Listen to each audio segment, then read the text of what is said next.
asalaamu calaykum halkaad naga daawanaysaan waa tubta wararka qodobada aad ku maqli doontaan barnaamijkeena falaqeyntana waxaa ka mid ah madaxweynaha dalka raashka oo saxiixay sharciga 4 gobol oo ka mid ah dalka Ukraine in ay ku biireen dalka raashka maxaa ka jira in madaxweynaha dalka Ukraine uu doonayo in cunaqabateynta la saarayo Ruushka la sii laba jibaaro iyo in guud ahaanba ururada uu ka tirsan yahay raashka laga baabi'iyo oo laga joojiyo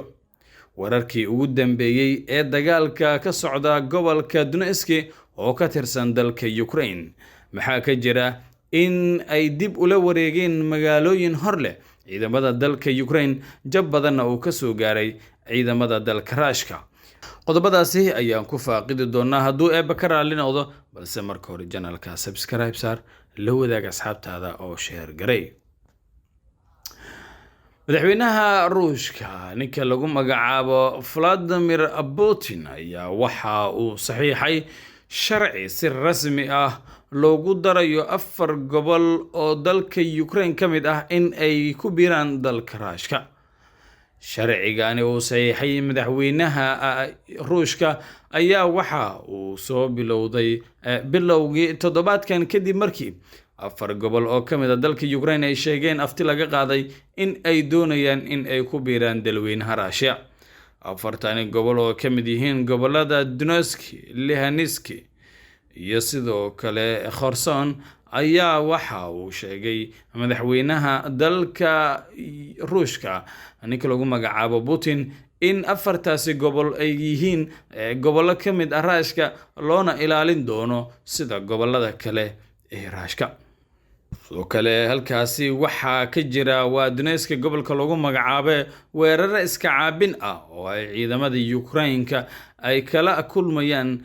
kuwa raashka oo ku soo jabay magaaladaasi ruushka ayaa waxa uu sheegay in uu dagaalka sii wadi doono oo sidoo kalena xureyn doono 4 gobol oo uu iminka ku darsaday dalkiisa ruushka ayaa waxa lagu yaqaanaa in uu dib u soo celiyo ama uu dalkiisa ku daro gobole hore oo uga tirsanaa wadan kale dalkan uu dagaalka kala dhaxeeya ee lagu magacaabo Ukraine isaga laftiisa mar ayuu ka mid ahaa midowgii Soviet waxa uuna hoostagi jiray Moscow inkastoo dagaalkii qaboobaa kadib Moscow ama midowgii Soviet markii uu kala daatay kadib Ukraine noqotay dal gaar u taagan madaxweynaha dalka Ukraine ninka lagu magacaabo Volodymyr Zelensky ayaa waxa uu sheegay in la doonayo ama uu ka doonayo midowga Yurub iyo guud ahaanba qaramada midoobay in laga saaro ururada caalamiga ah ee uu ku jiro midowga ama wadanka la yiraahdo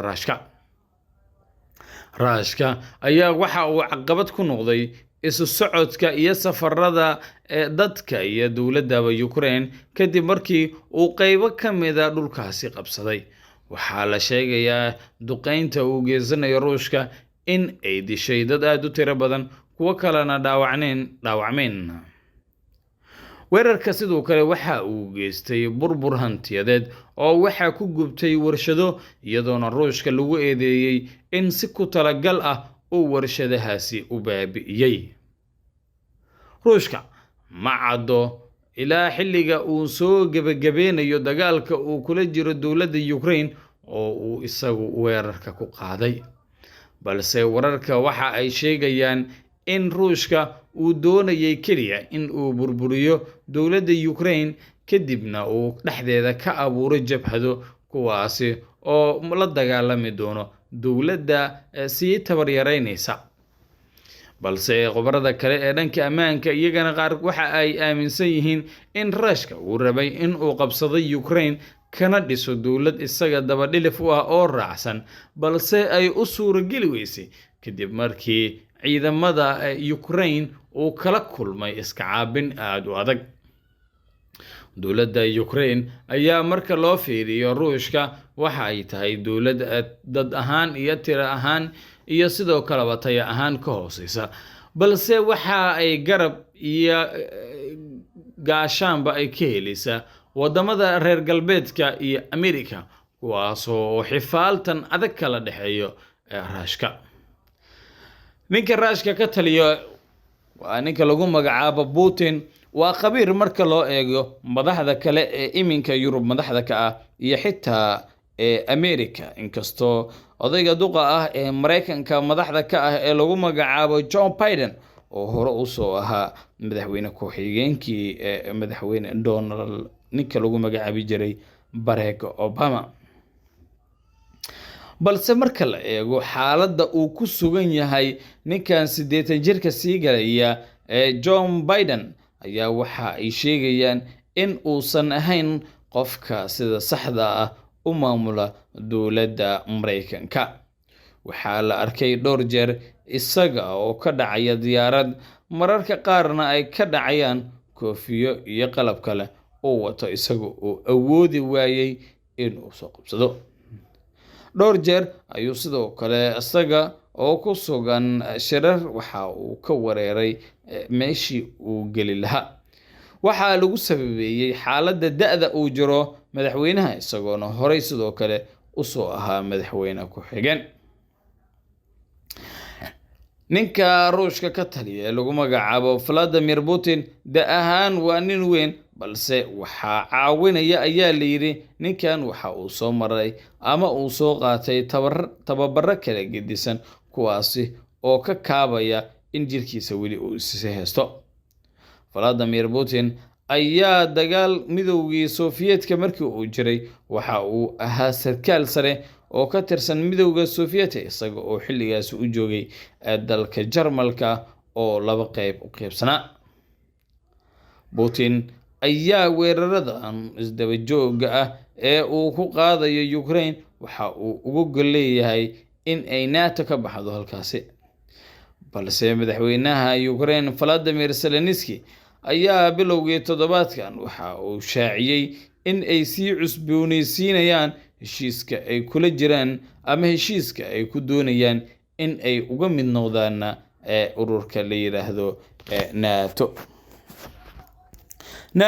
waxaa ku jira wadamo awood ku leh dunida marka la joogo oo waxa ugu horeeyo dalka Mareykanka. sidoo kale waxaa xubnaha ka ah dowladda Ingiriiska. Turkiga ayaa ka mid ah wadamada Islaamka ah ee saameynta ku leh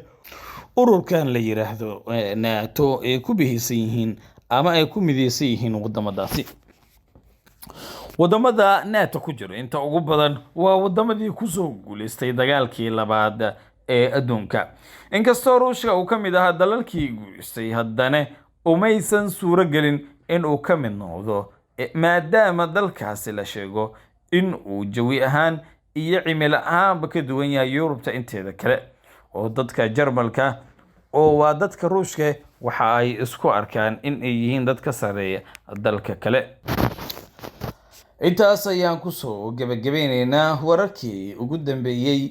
ee dalka Ukraine una dhaxeeyay waa dagaalada u dhaxeeyay Ukraine iyo weliba Ruushka. waxaana la sheegay in madaxweyne Zelensky hadalkii uu soo jeediyay ay la qaateen inta ugu badan dalalka Yurub, kuwaasi oo sheegay inay qaramada midoobay geenayaan in ururada uu ku jiro Ruushka laga saaro. tan iyo kulanti dambe nabadgelyo.